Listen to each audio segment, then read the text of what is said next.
வணக்கம். நீங்கள் கேட்டுக்கொண்டிருப்பது தமிழ் வானொலி. நான் உங்கள் தோழி. இன்னைக்கு நாம பார்க்க போற கதை தங்கை மகன். வாங்க கதைய ஆரம்பிக்கலாம். அத்தியாயம் 1. பூஜை கூடையில் தேங்காய், பழம், பூ, ஊதுபத்தி, சூடம் என்ற அனைத்து பொருட்களையும் எடுத்து வைத்துக் கொண்டு வந்தாள் வனஜா. கணவன் சுந்தரத்தை பார்த்து கேட்டாள். என்னங்க, கோவிலுக்கு கிளம்பலாமா? தாராளமா கிளம்பலாம். நான் எப்பவோ ரெடி. 2 நிமிஷம்னு சொல்லிட்டு உள்ள போனேன். ஆனா 2 மணி நேரம் கழிச்சு வெளியில வந்திருக்க. அதானே பார்த்தேன். பொழுது விடிஞ்சிருச்சே. இன்னும் என்னைய பத்தி எந்த குறையும் சொல்லலையேன்னு நினைச்சேன். சரி சரி, லேட் ஆயிடுச்சு. நம்ம பஞ்சாயத்த அப்புறம் வச்சுக்கலாம். வா கிளம்பலாம் என்று சொல்லிக் கொண்டே சுந்தரம் சாய்வு நாற்காலியிலிருந்து எழுந்தார். சுந்தரமும் வனஜாவும் கார் ஷெட்டுக்கு வந்தார்கள். அங்கு போன் பார்த்து சிரித்துக் கொண்டிருந்த டிரைவர் கணேசன் சுந்தரத்தையும் வனஜாவையும் பார்த்ததும் போனை காரில் வைத்துவிட்டு டிரைவர் சீட்டில் உட்கார்ந்தான். இன்று கோவிலில் திருக்கல்யாணம். அதனால்தான் வனஜாவும் சுந்தரமும் முருகன் கோவிலுக்கு கிளம்பினார்கள். வனஜாவும் சுந்தரமும் காரில் ஏறியதும் டிரைவர் காரை ஸ்டார்ட் செய்தான். வண்டி கோவில் நோக்கி போய்க் கொண்டிருந்தது. சுந்தரம் சென்னையில் மிக பெரிய தொழிலதிபர்களில் ஒருவர். அவரின் மனைவி வனஜா. சுந்தரமும் வனஜாவும் மிகவும் நல்லவர்கள். அவர்கள் தொழிற்சாலையில் ஆயிரக்கணக்கான தொழிலாளர்கள் வேலை பார்க்கிறார்கள். தங்கள் தொழிற்சாலையில் வேலை செய்யும் ஆட்களை அவர்கள் தங்கள் வீட்டில் ஒருவராகத்தான் நினைத்தார்கள். அஷ்டலட்சுமியில் 7 லட்சுமிகளின் ஆசீர்வாதம் அவர்களுக்கு பரிபூரணமாக கிடைத்துவிட்டது. ஆனால் சந்தான லட்சுமியின் அருள் மட்டும் அவர்களுக்கு கிடைக்கவில்லை. ஆம், சுந்தரத்திற்கும் வனஜாவிற்கும் குழந்தை செல்வம் இல்லை. இருவர் மனதிலும் குழந்தையை பற்றிய ஏக்கம், கவலை இருக்கும். ஆனால் இருவரும் அதனை வெளிக்காட்டிக் கொள்ள மாட்டார்கள். தனது சோகம் அடுத்தவரை பாதிக்க கூடாது என்பதில் இருவரும் கவனமாக இருப்பார்கள். இப்படிப்பட்ட சுந்தரமும் வனஜாவும் முருகன் கோவிலுக்கு சென்று கொண்டிருந்தார்கள். கார் கடற்கரை வழியாக சென்று கொண்டிருந்தது. திடீரென்று ஒருவன் காருக்கு குறுக்கே ஓடி வந்து காரின் முன் கீழே விழுந்தான். டிரைவர் கணேசன் சடன் பிரேக் போட்டான். நல்ல வேளை, குறுக்கே ஓடி வந்து கீழே விழுந்தவனுக்கு அடிபடவில்லை. ஒரு நொடி கணேசன் மட்டும் சுதாரிக்கவில்லை என்றால் கதை வேறு திசையில் போயிருக்கும். சுந்தரமும் வனஜாவும் முருகன் கோவிலுக்கு சென்றிருக்க முடியாது. ஹாஸ்பிட்டலுக்கோ அல்லது போலீஸ் ஸ்டேஷனுக்கோ சென்றிருக்க வேண்டும். நல்ல வேளை, முருகன் அருளால் அப்படி எந்த ஒரு அசம்பாவிதமும் நடக்கவில்லை. இப்பொழுது காரை சுற்றி மக்கள் கூடிவிட்டார்கள். அந்த கூட்டத்தில் இருந்த ஒருவர் ஒரு குழந்தையை தூக்கி வைத்திருந்தார். அந்த குழந்தை கையில் பலூனை வைத்து விளையாடி சிரித்துக் கொண்டிருந்தது. குழந்தையை வைத்திருந்தவர் முகத்தில் பதட்டம் தெரிந்தது. கணேசன் காரிலிருந்து இறங்கினான். சுந்தரமும் வனஜாவும் பதட்டமாக இறங்கினார்கள். எல்லோரும் முகத்திலும் பயம், நெற்றியில் வியர்வை முத்துக்கள். தனது மேல் துண்டால் சுந்தரம் நெற்றியை துடைத்துக் கொண்டார். கீழே விழுந்து கிடந்தவனின் அருகில் கணேசன் போனான். அவனை தொட்டான். அவன் மெதுவாக தலையை நிமிர்த்தி கணேசனை பார்த்து கேட்டான். நான் இன்னும் உயிரோடவா இருக்கேன் என்று கேட்டதும் கணேசனுக்கும் சுந்தரத்திற்கும் கோபம் அதிகமானது. கணேசன் கேட்டான். நல்லா கேட்டப்போ, உனக்கு நாங்க என்ன பாவம் பண்ணோம்? நீ சாகணும்னா அதுக்கு எங்க வண்டிதான் கிடைச்சதா என்று கணேசன் கேட்டதும் அவன் மெதுவாக எழுந்து நின்றான். பின் சொன்னான். நான் சாக வரல. அங்க பாருங்க, ஒரு பாப்பா பலூன் வச்சிருக்குல்ல, அந்த பாப்பா பலூன் எடுக்க ரோட்டுக்கு வந்துருச்சு. அத தடுக்கத்தான் நான் ஓடி வந்தேன். அதுக்குள்ள இப்படி ஆயிடுச்சு என்றான். அப்பொழுதுதான் அங்கிருந்த எல்லோரும் அந்த குழந்தையை பார்த்தார்கள். உடனே குழந்தையை வைத்திருந்தவர் சொன்னார். ஆமா சார், ஏன் குழந்தைதான். பாப்பா ஓடி வந்துருச்சு. அத பிடிக்கத்தான் நானும் ஓடி வந்தேன். நான் பாப்பாவை தூக்கிட்டேன். இவரு கால் தவறி கீழே விழுந்துட்டாரு. எனக்கு ஒரு நிமிஷம் உயிரே போன மாதிரி இருந்துச்சு.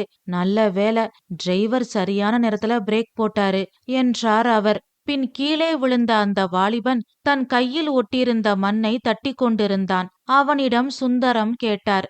அந்த குழந்தைக்கு நீ என்னப்பா வேணும்? எனக்கு அந்த குழந்தை யாருனே தெரியாது சார். முன்ன பின்ன தெரியாத குழந்தைக்காகவா நீ உயிரை கொடுக்க துணிஞ்ச? இதுல என்ன சார் இருக்கு? கண்ணுக்கு தெரிஞ்சும் எப்படி சார் பாத்துக்கிட்டு அமைதியா எனக்கென்னன்னு இருக்கிறது? கடவுள் கொடுத்த உயிர் சார். நம்ம கிட்ட என்ன இருக்கு? நம்மால முடிஞ்ச நல்லத மத்தவங்களுக்கு செய்யணும் சார். அவ்வளவுதான் என்று அவன் சொன்னதைக் கேட்டு சுந்தரம் புன்னகைத்தார். அந்த குழந்தையின் அப்பா அவனை கண்ணீர் மல்க பார்த்து நன்றி சொல்லிவிட்டு அங்கிருந்து சென்றார். அங்கு கூடியிருந்த மக்கள் மனதில் அவன் ரியல் ஹீரோவாக தெரிந்தான். பின் வனஜா அவனை பார்த்து கேட்டாள், உன் பேரு என்னப்பா? ராஜாமா.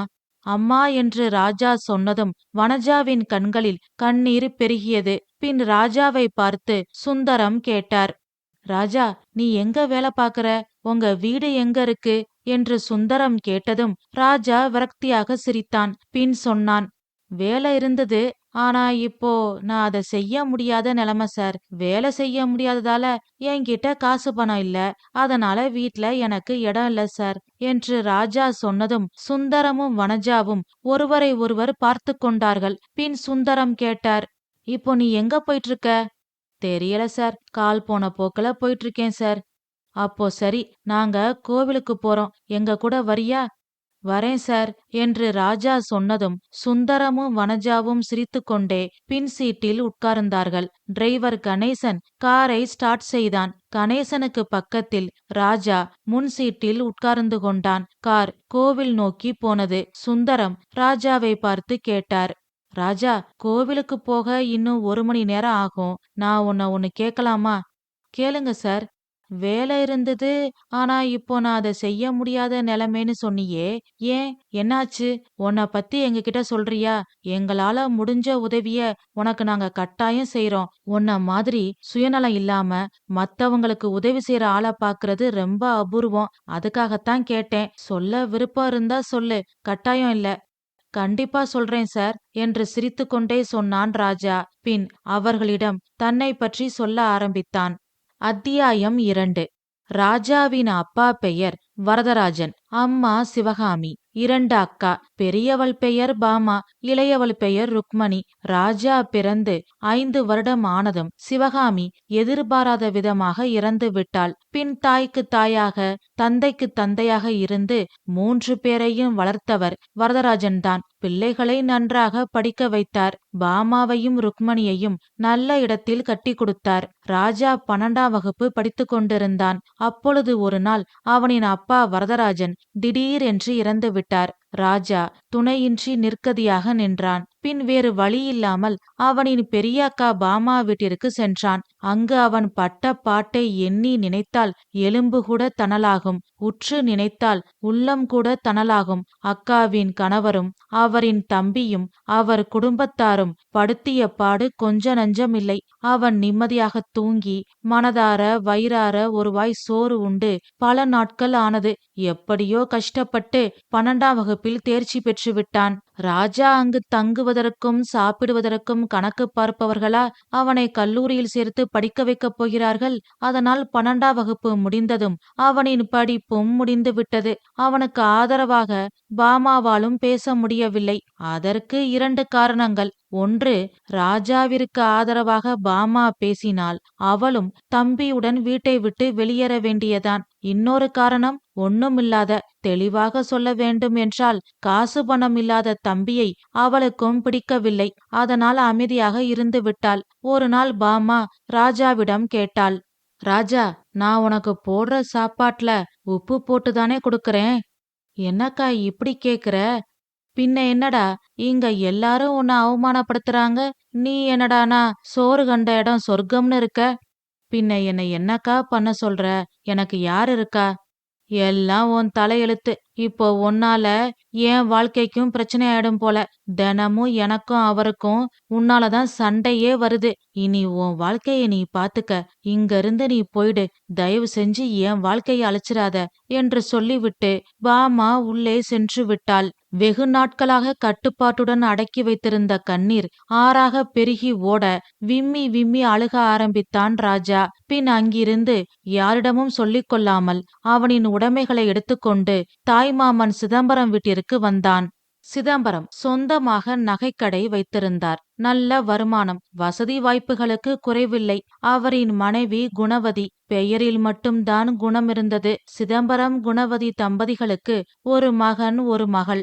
மகள் சங்கீதா 10ஆம் வகுப்பில் தேர்ச்சி பெற்றுவிட்டாள். 11ஆம் வகுப்பில் சேரப்போகிறாள். மகன் சோமு 12ஆம் வகுப்பு படித்து முடித்துவிட்டு கல்லூரியில் சேரப்போகிறான். சோமுவிற்கும் ராஜாவிற்கும் ஒரே வயது. சிதம்பரத்திற்கு தங்கை சிவகாமி என்றால் உயிர். தங்கையின் மகன் ராஜா.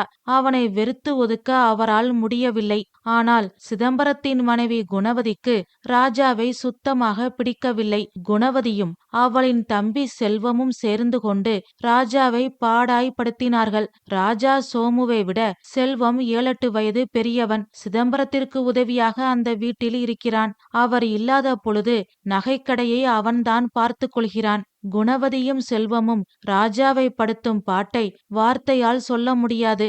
எங்காவது கூலி வேலை செய்து கூட பிழைக்கலாம். அது கூட கண்ணியமாக இருக்கும். ஆனால் உறவினர்கள் வீட்டில் படும் அவமானமும் இம்சையும் தாங்க முடியவில்லை என்று நினைத்து ராஜா தனிமையில் அழுதான். அப்பொழுது ஒரு நாள் சிதம்பரம் அவரின் அறையில் உட்கார்ந்து யோசித்துக் கொண்டிருந்தார். தனது மகன் சோமுவின் வயதுதான் ராஜாவிற்கும். சோமுவை படிக்க வைத்துவிட்டு ராஜாவை எப்படி சும்மா விடுவது? அது சுயநலம் இல்லையா? அதனால் அவனையும் படிக்க வைக்க வேண்டும் என்று முடிவெடுத்தார். உடனே ராஜாவை கூப்பிட்டு கேட்டார். ராஜா, நீ என்ன படிக்க ஆசைப்படுற? மாமா, எனக்கு ஓவியம் வரைய ரொம்ப பிடிக்கும். எனக்கு ஓவிய கல்லூரியில சேர்ந்து படிக்க ஆசையா இருக்கு மாமா. அவ்வளவுதானே, நான் ஏற்பாடு பண்றேன். தேங்க்ஸ் மாமா என்று மேற்கொண்டு பேச முடியாமல் ராஜா கண்கலங்கினான். அவன் தோளில் ஆறுதலாக தட்டிவிட்டு சிதம்பரம் எழுந்தார். இது அனைத்தையும் பார்த்து கொண்டிருந்த சோமு அம்மா குணவதியிடம் வந்தான். குணவதி சமையல் அறையில் வேலைக்காரி தெய்வானியுடன் சேர்ந்து மும்மரமாக வேலை பார்த்து கொண்டு இருந்தாள். அம்மா, இருப்பா வரேன் என்று சொல்லிக்கொண்டே சமையலறையிலிருந்து வெளியில் வந்தாள் குணவதி. பின் கேட்டாள், என்ன சோமு, என்ன வேணும்? பசிக்குதா? அதெல்லாம் ஒன்னும் இல்லம்மா, ஒரு முக்கியமான விஷயம். என்ன விஷயம்? அப்பா அந்த ராஜாவ ஓவிய கல்லூரியில சேர்த்து விட போறாராம். அப்படியா? அவனுக்கு சோறு போடுறதே அதிகம், இதுல அவனை கல்லூரியில சேர்த்து வேற படிக்க வைக்க போறாரா? ஆமாமா, நானும் அதே காலேஜ்ல படிக்கிறேம்மா. என்னடா சொல்ற? படிச்சா கம்ப்யூட்டர் தான்னு சொல்லி பிடிவாதம் பிடிச்ச. நேத்துதான் உங்க அப்பா நல்ல காலேஜ்ல உனக்கு சீட்டு கிடைக்க ஏற்பாடு பண்ணாரு. இப்போ இப்படி சொல்ற? இல்லம்மா, நான் யோசிச்சு பார்த்தேன். எனக்கு டிராயிங் நல்லா வருமா? உனக்குத்தான் தெரியுமே. அது மட்டும் இல்ல, அப்பாவுக்கு ராஜா மேல தனி பிரியம். அவரு பெத்த பையன் நான். ஆனா அவருக்கு என்னை விட அவனைத்தான் ரொம்ப பிடிக்கும். அதனால அவன் படிக்கிற காலேஜிலேயே நானும் படிச்சு அவனை விட சிறந்து விளங்குனாதான் அப்பாவுக்கு ஏன் அருமை தெரியும். அதனாலதாம்மா சொல்றேன். நீதாம்மா அப்பா கிட்ட சொல்லணும். சரி, நான் சொல்றேன், கவலைப்படாத. தேங்க்ஸ்மா, அம்மானா அம்மாதான் என்று சொல்லி அம்மாவை கட்டிப்பிடித்து முத்தம் கொடுத்தான். பின் சிரித்துக்கொண்டே சந்தோஷமாக அங்கிருந்து அவனின் அறைக்கு போனான். உண்மையை சொல்லப்போனால் சோமுவிற்கு கம்ப்யூட்டரும் தெரியாது, ஓவியமும் தெரியாது. அடுத்தவர்கள் ஏதாவது செய்தால் அதனை பார்த்து பொறாமைப்படத் தெரியும். உடனே தானும் அதை செய்ய வேண்டும் என்று பிடிவாதம் பிடிக்க தெரியும். ஆனால் காரியத்தில் ஒன்றும் இருக்காது. மகன் சோமுவை பற்றி சிதம்பரம் நன்றாக புரிந்து வைத்திருந்தார். ஆனால் அவரால் அதனை வெளிப்படையாக சொல்ல முடியவில்லை. மகனை பற்றி ஏதாவது குறை சொன்னால் போதும், குணவதி கண்களில் இருந்து கண்ணீர் ஆறாக பெருகி ஓடும். வீடு ரெண்டுபட்டு போய்விடும். வீட்டு விஷயங்கள் வெளியில் தெரியக்கூடாது என்பது அவரின் எண்ணம். அதனாலேயே அவர் எதுவும் பேசாமல் அமைதியாக இருந்து விடுவார். அப்படித்தான் அன்றும் பேசாமல் இருந்தார். சோமுவும் ராஜாவுடன் சேர்ந்து ஓவிய கல்லூரியில் படிக்க ஆசைப்படுகிறான் என்று குணவதி சொன்னதும் சிதம்பரத்திற்கு கோபம் வந்தது. இருந்தாலும் பொறுமையாக சரி என்றார். அந்த வீட்டில் செல்வத்திற்கும் சோமுவிற்கும் ஒரு நியாயம், ராஜாவிற்கு ஒரு நியாயம். யார் யாருக்கு எப்படி பரிமாற வேண்டும், காஃபி டிஃபன் எப்படி கொடுக்க வேண்டும் என்று வேலைக்காரி தெய்வானைக்கு உத்தரவு போட்டிருந்தாள் குணவதி. அதன்படிதான் அவள் நடக்க வேண்டும். இல்லையென்றால் அவளுக்கு அந்த வீட்டில் வேலை இல்லை. அதாவது ராஜாவிற்கு மட்டும் தண்ணீரை அதிகமாக ஊற்றி காஃபி போட்டு கொடுக்க வேண்டும், மற்றவர்களுக்கு பால் அதிகமாக ஊற்றி காஃபி போட்டு கொடுக்க வேண்டும். தெய்வானையும் 2 நாட்கள் பல்லை கடித்து கொண்டு குணவதி சொன்னபடி செய்தாள். ஆனால் அவளால் முடியவில்லை. தண்ணீர் அதிகம் கலந்த காஃபியை ராஜாவிடம் கொடுக்கும்போது அவள் கை கூசியது. அவளும் ஏழை. அதனால் ராஜாவின் நிலைமையை அவளால் எளிதில் புரிந்து கொள்ள முடிந்தது. அதனால் அன்றிலிருந்து குணவதிக்குத் தெரியாமல் மற்றவர்களுக்கு கொடுப்பது போல் அதே உணவை தன் வீட்டிலிருந்து எடுத்து வந்து ராஜாவிற்கு கொடுத்தாள். வீட்டிலிருந்தே பால் அதிகம் சேர்த்து காஃபி போட்டு பிளாஸ்கில் எடுத்து வந்து யாருக்கும் தெரியாமல் ராஜாவுக்கு கொடுத்தாள். இவ்வளவு இன்னல்களுக்கும் இடையில் ராஜா அங்கு இருக்க காரணம் அவனின் மாமா சிதம்பரம்தான். ராஜாவை ஓவியக் கல்லூரியில் சேர்த்து BA in drawing and painting படிக்க வைத்தார். கூட பிறந்த சகோதரி வீட்டில் இருக்கக்கூட முடியவில்லை. ஆனால் மாமாவோ அவனை படிக்க வைக்கிறார். அந்த உயர்ந்த உள்ளத்திற்கு மதிப்பு கொடுத்து அனைத்தையும் பொறுமையாக தாங்கிக் கொண்டு ராஜா ஓவியக் கல்லூரியில் சேர்ந்து படித்தான். சோமுவும் அதே கல்லூரியில் சேர்ந்தான். அவனும் ஓவியம் படிக்க வருகிறான் என்று தெரிந்ததும் ராஜாவின் உள்ளத்தில் கவலை சூழ்ந்தது. வீட்டில்தான் இவர்கள் தொல்லை, கல்லூரியிலாவது நிம்மதியாக இருக்கலாம் என்று அவன் நினைத்தான். ஆனால் அங்கும் சோமு வந்ததும் ராஜாவின் உள்ளம் வாடியது. அதனால் எங்காவது போய்விடலாமா என்று அவன் மனதில் அடிக்கடி தோன்றியது. பாமா அக்காவின் லட்சணத்தை அவன் ஏற்கனவே பார்த்து தெரிந்து கொண்டான். சரி, ருக்மணி அக்கா எப்படி என்று பார்ப்போம்.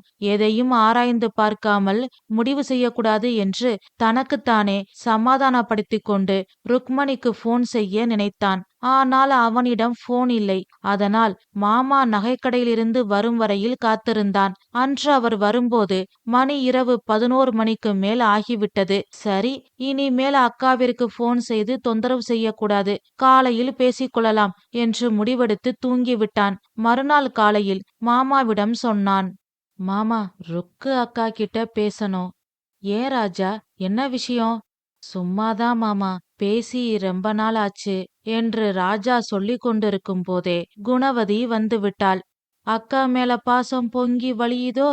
அப்படின்னா அங்கேயே போக வேண்டியதானே என்று குணவதி கேட்டதும் சிதம்பரம் அவளை முறைத்தார். பின் கேட்டார், உனக்கு கூட தான் அடிக்கடி பிறந்த வீட்டு ஞாபகம் வருது. உங்க வீட்டு ஆட்களுக்கு போன் பண்ணி பள்ளிக்கூட பிள்ளைங்க பாடத்தை ஒப்பிக்கிற மாதிரி இங்க நடந்த எல்லாத்தையும் ஒண்ணு விடாம ஒப்பிக்கிற.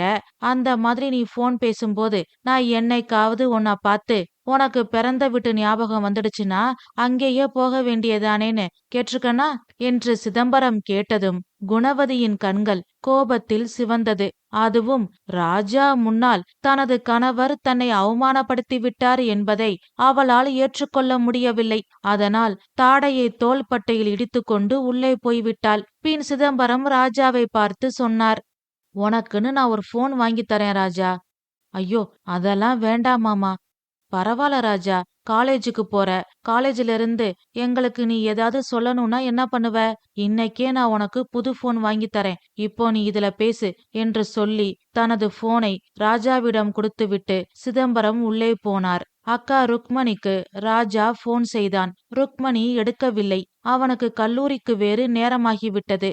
அதனால் போனை கொண்டு போய் மாமாவிடம் கொடுத்துவிட்டு சொன்னான், அக்கா வேலையா இருக்கு போல மாமா, போன் எடுக்கல, நான் அப்புறமா பேசிக்கிறேன் என்று சொல்லிவிட்டு ராஜா கல்லூரிக்கு கிளம்பினான். ராஜாவை பார்க்கும்போது சிதம்பரத்திற்கு பாவமாக இருந்தது. கூட பிறந்தவளுக்கு ஒரு வார்த்தை தம்பியுடன் பேச நேரமில்லையா? இல்லை, நிச்சயமாக இல்லை. காசு பணம் இல்லாத தம்பியுடன் பேச மனமில்லை. பேசினால் எங்கு அவன் தன்னோடு வந்து ஒட்டிக்கொள்வானோ என்ற பயத்தில் அவள் பேசவில்லை. ஆனால் இது எதுவும் புரியாமல் வெளுத்ததெல்லாம் பால் என்று இருக்கும் ராஜாவை பார்க்கும்போது அவரின் உள்ளம் குமுறியது.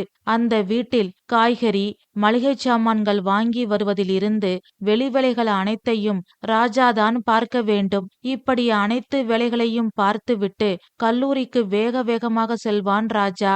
எப்படியாவது ஓவிய கல்லூரியில் படித்து பட்டம் வாங்கிவிட்டால் போதும், பின் எப்படியாவது பிழைத்துக் கொள்ளலாம் என்ற நம்பிக்கையில் அவன் வாழ்நாள் ஓடிக்கொண்டிருந்தது. அத்தியாயம் 3. அன்று மாலை ராஜா கல்லூரியிலிருந்து வரும்போதே சோர்வாகத்தான் வந்தான். தலைவலியும் உடல் அசதியும் அதிகமாக இருந்தது.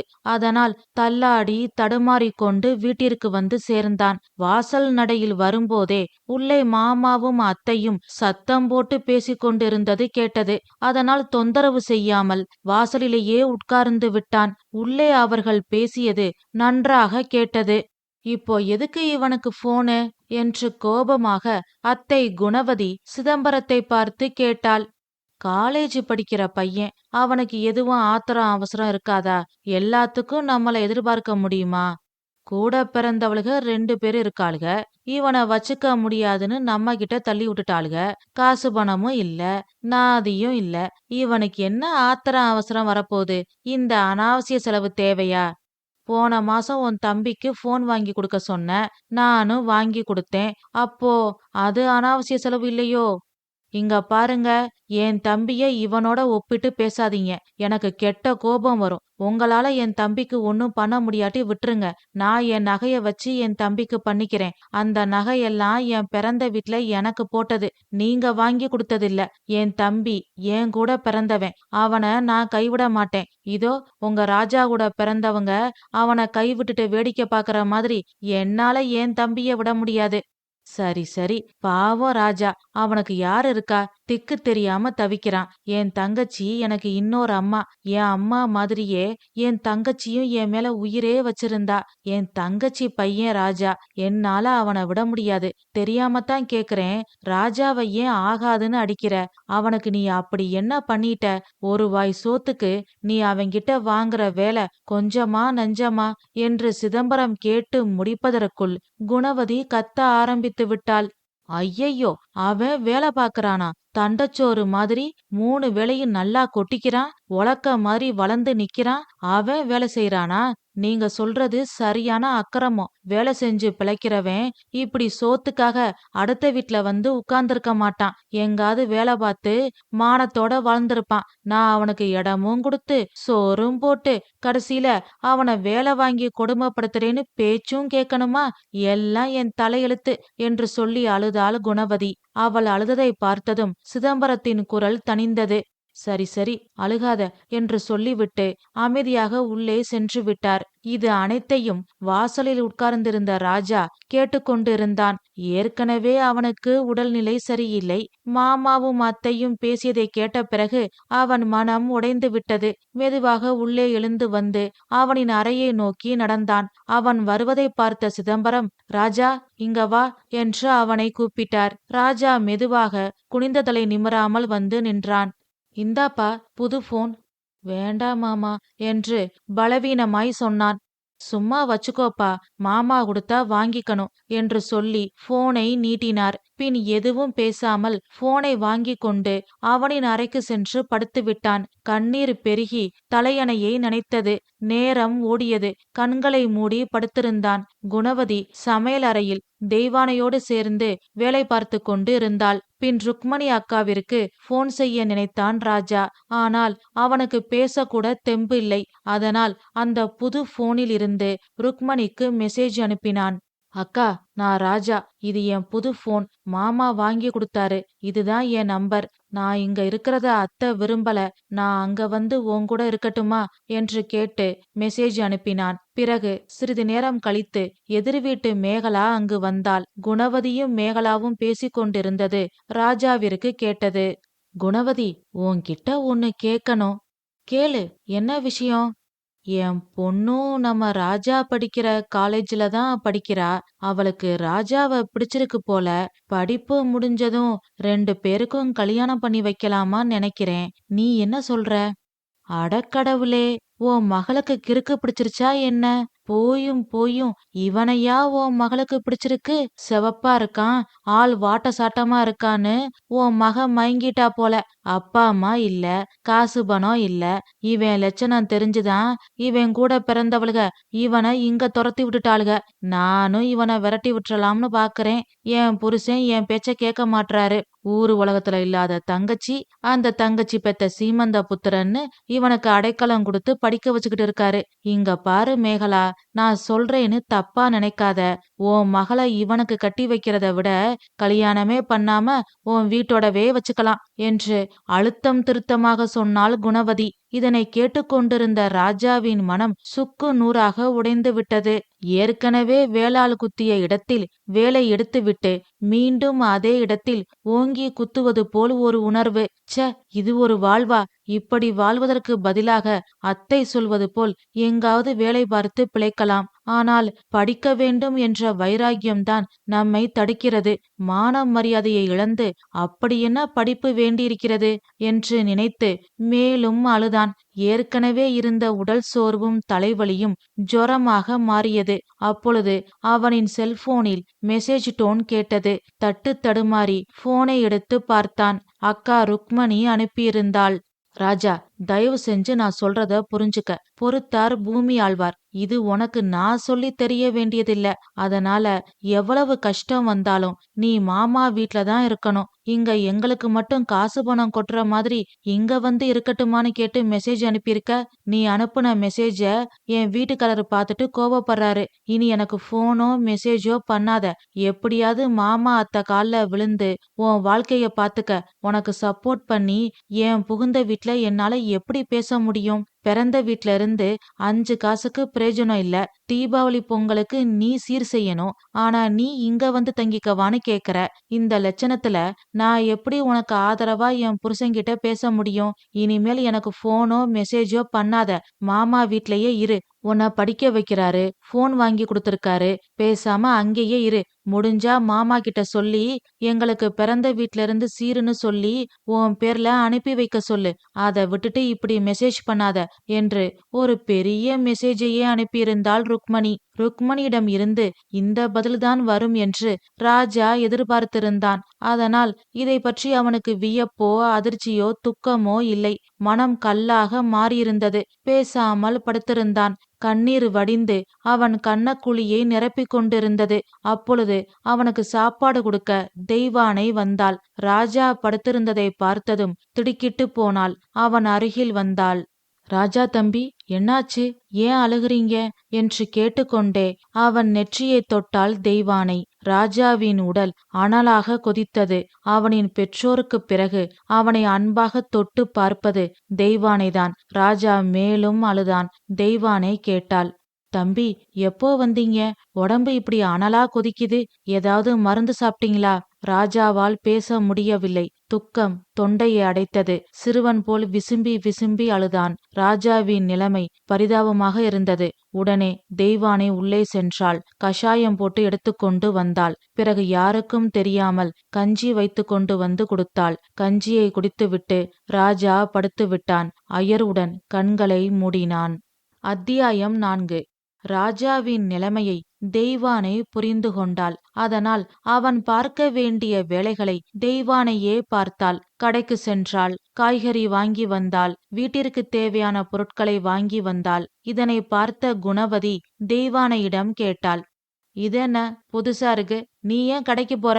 இன்னும் அந்த மகாராஜா வீட்டுக்கு வரலையோ என்று எகத்தாளமாக கேட்டாள். குணவதியின் கோபத்தை பார்த்ததும் தெய்வானை பயந்து நடுங்கினாள். தொண்டையில் பந்து போல் ஏதோ ஒன்று வந்து நிற்பது போல் ஒரு உணர்வு. அதனை விழுங்கிக் கொண்டு சொன்னாள்.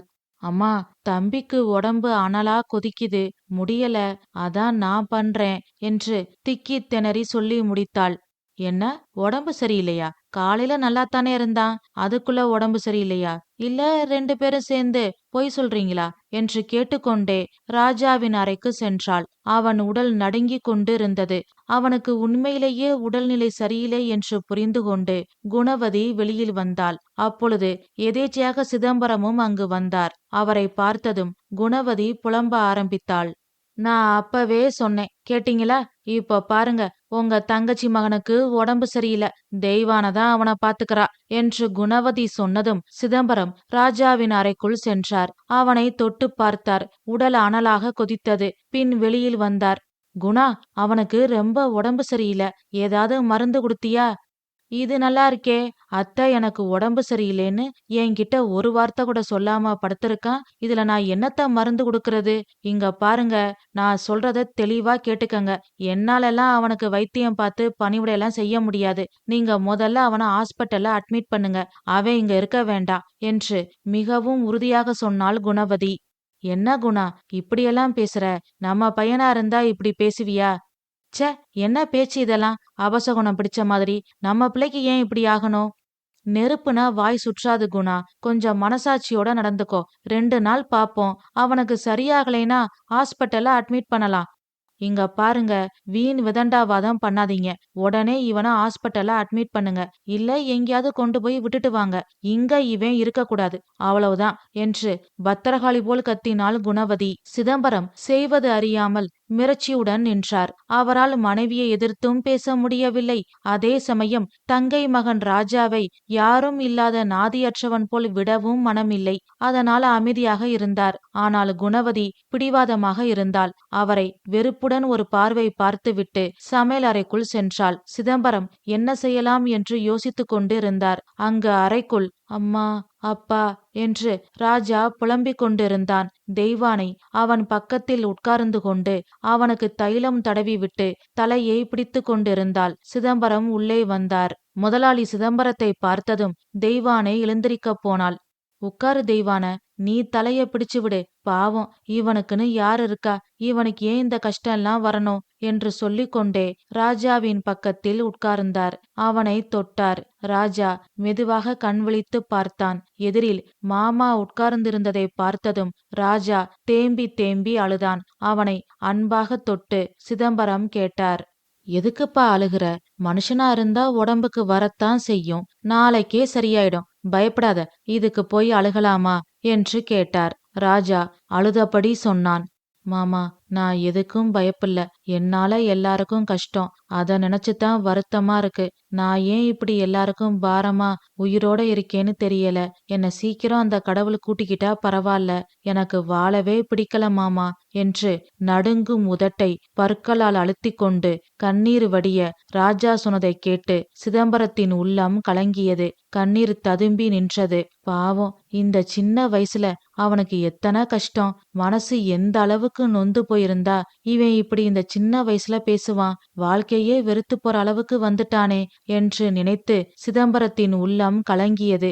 தெய்வானையும் மனம் உருகி கண்ணீர் வடித்தாள். பின் ராஜாவை பார்த்து சிதம்பரம் சொன்னார். ராஜா, நீ உடம்பையும் மனசையும் போட்டு அலட்டிக்காத. பேசாம படுத்துரு. இப்படியெல்லாம் அசட்டுத்தனமா பேசக்கூடாது. நீ தைரியமா இருக்கணும் என்று சொல்லிவிட்டு எழுந்தார். அப்பொழுது தெய்வானை எழுந்து கேட்டாள். ஐயா, நீங்க தப்பா நினைக்காட்டி நான் ஒன்னு சொல்லட்டுமா என்று தெய்வானை கேட்டதும் சிதம்பரம் என்ன என்பது போல் பார்த்தார். தெய்வானை சொன்னாள். ஐயா, நான் நம்ம ராஜா தம்பிய என் வீட்டுக்கு கூட்டிட்டு போகட்டுமா?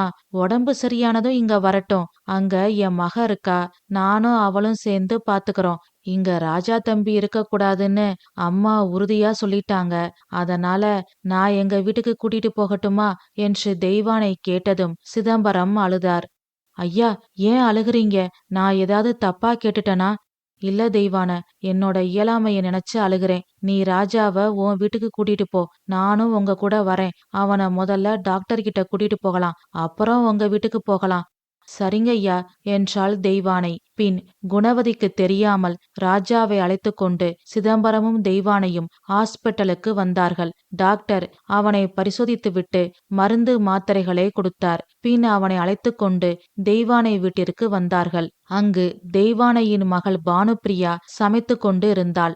அம்மாவும் முதலாளியும் ஒருவரை தாங்கி பிடித்து வருவதை பார்த்துவிட்டு வீட்டிற்குள் இருந்து ஓடி வந்தாள். பிறகு எல்லோருமாக சேர்ந்து ராஜாவை வீட்டிற்குள் அழைத்து வந்து கட்டிலில் படுக்க வைத்தார்கள். பின் சிதம்பரம் தனது பர்சிலிருந்து பணத்தை எடுத்து தெய்வானையிடம் நீட்டியபடியே சொன்னார். இந்தா பணம், செலவுக்கு வச்சுக்கோ என்றார். அந்த பணத்தை வாங்க தெய்வானை தயங்கினாள். அவளின் தயக்கத்தை புரிந்து கொண்ட சிதம்பரம் தெய்வானையை பார்த்து சொன்னார். வாங்கிக்கோ. என்னால அவனை என் வீட்ல வச்சுதான் பாத்துக்க முடியல. குறைஞ்சபட்சம் இதையாவது பண்றேனே என்று வேதனை ததும்பும் குரலில் சொல்லி பணத்தை நீட்டினார் சிதம்பரம். தெய்வானை பணத்தை வாங்கி கொண்டாள். பின் சிதம்பரம் அங்கிருந்து கிளம்பினார். மகள் பானுவிடம் ராஜாவை பற்றி சொல்லி தெய்வானை வருத்தப்பட்டாள். கவலைப்படாதம்மா, நாம பாத்துக்கலாம் என்று பானு சொன்னதை கேட்டு தெய்வானை புன்னகைத்தாள். அத்தியாயம் 5. ராஜாவின் உடல்நிலையில் எந்த முன்னேற்றமும் இல்லை. நைந்து போன துணியாய் படுக்கையில் துவண்டு சுருண்டு கிடந்தான். அவன் உடலின் அருகில் சென்றாலே வெப்பம் அடித்தது. அவன் விடும் மூச்சுக்காற்றில் தெய்வானையின் வீடே உஷ்ணமானது. அவனையும் அறியாமல் அம்மா அப்பா என்று முனகிக் கொண்டே இருந்தான். உதடுகள் காய்ந்து போய் வறண்டு வெளுத்திருந்தது. அவனால் கண்களை கூட திறக்க முடியவில்லை.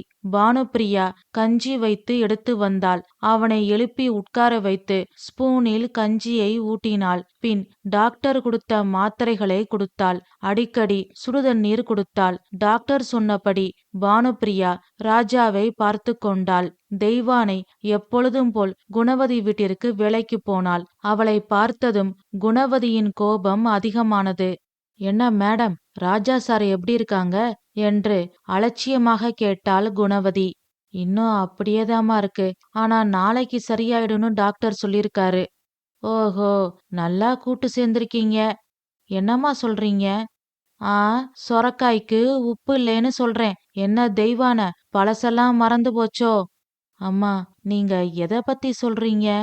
எதை பத்தியா? 5 வருஷத்துக்கு முன்னாடி உன் புருஷன் விபத்துல இறந்து போன போது பிழைக்க வழி இல்லாம என்கிட்ட வந்து நின்னியே, அந்த நாள் ஞாபகம் இருக்கா இல்ல மறந்து போச்சான்னு கேட்டேன். எப்படிம்மா மறக்க முடியும்? நீங்க மட்டும் என்ன வேலைக்கு சேர்த்துக்கலைனா இன்னைக்கு நானும் என் மகளும் என்ன பாடுபட்டிருப்போம்னு நினைச்சு பார்க்க கூட பயமா இருக்குமா. பேச்சுல இருக்கிற நன்றி செயல்ல இல்லையே. என்னம்மா சொல்றீங்க? எனக்கு ஒன்னும் புரியலையே.